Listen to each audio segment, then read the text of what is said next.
have one new message. Hi, hello. I'm the junior manager here at the restaurant. I'm supposed to walk you through the job as our new security guard. From your resume, I can tell that you're already a well-experienced guard. But, you know, it's protocol, so I have to walk you through the basics anyway. So, let's get started. We have security cameras all around the restaurant, and if you bring up the camera panel, you'll be able to view the feed from each camera by pressing the camera buttons on the minimap. Now, our lights are always off during the night. Obviously, because it'd be a waste of power to leave them on all night. So to actually see something on the cameras, you can activate the camera system's night vision mode. You activate night vision by clicking on the button of whatever camera you're currently viewing.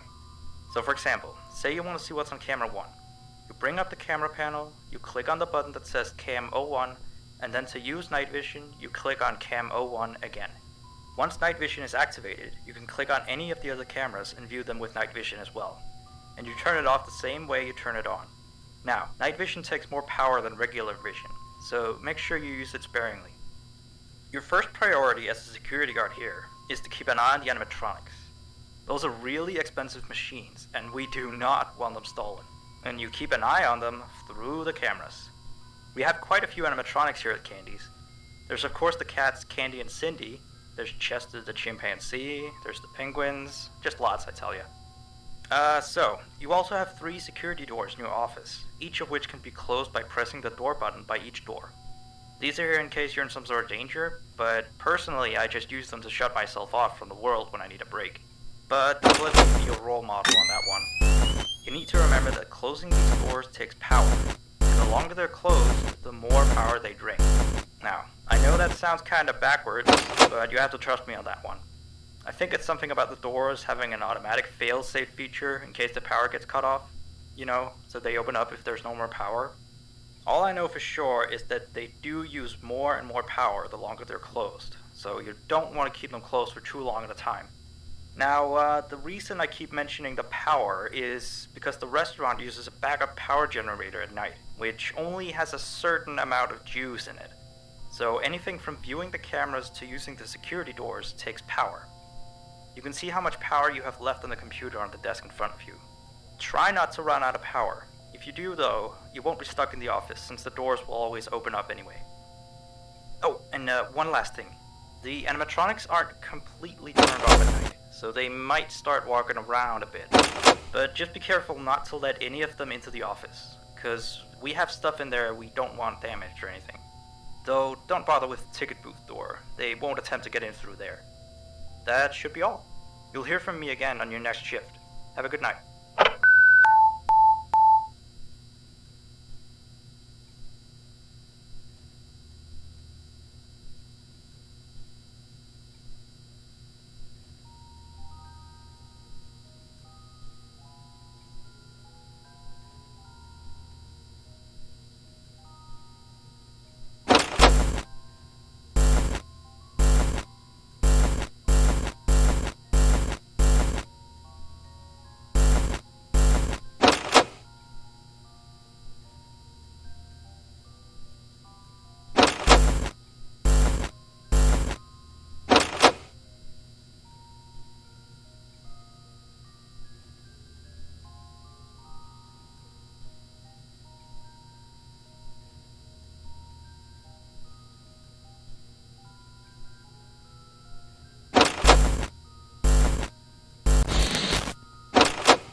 Hey there. I put up a note today to gather some intel on the animatronics from the other employees. Just to get a list of the issues we've had with them. They've written down some stuff here for you, so let's see. Alright, so obviously the animatronics walk around at night, you know that by now. They try to get to places they shouldn't be. Yep. They act weird after dark. Yep. They don't like adults. I mean, I suppose. They always seem nice around children. Around us employees, they just kinda stare at you. I always thought they just hadn't been coded to interact with anyone other than children. But some of the other employees have felt threatened by them now and then. But I know that some of them are also superstitious morons. So who knows if they just became scared when the animatronic looked at them in the eyes or something. Anyway, one last thing on the list here. The last penguin interferes with the system. There's a sentence I never thought I'd say. We have these penguin animatronics as waiters. They take people's orders and whatnot. We used to have 3 of them, but 2 of them broke down and haven't been fixed yet.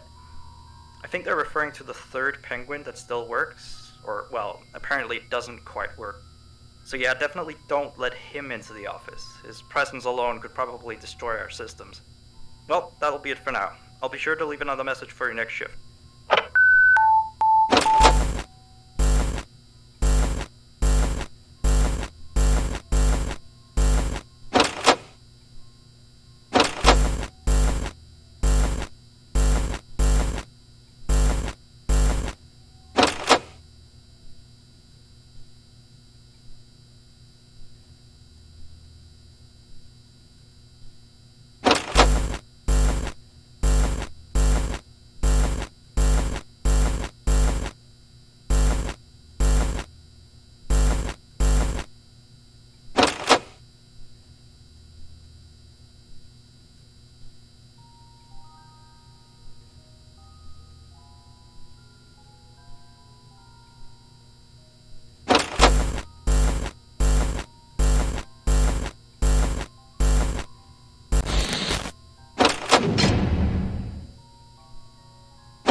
1. New message. Still here, I see. Awesome job these last 2 nights. You're already way better than our previous night guard. He didn't even stay in 2 nights before he brought a wrench to his shift and tried to destroy one of our animatronics. The animatronic in question is the blank character, the one in the drawing room on camera 11, I think. Yeah, I'm surprised he still works. And despite the holes and the fact that his left arm and the back of his head is missing, the kids still really like him. Anyway, ever since that day, Blank's been acting almost more strange than the other animatronics. Like, among other things, he seems to have developed this fascination with getting into the office through the ticket booth. And I guess he can't see the glass or something. So yeah, keep an eye on him. If you see him heading for the ticket booth, just shut the door in his face, and then he'll find something else to do, I guess. Oh, and by the way, ever since that new Freddy Fazbear's Pizza closed last week, we've been getting more and more customers during the day. So next week, if you're up for it, we could use you on the day shift. Think it over.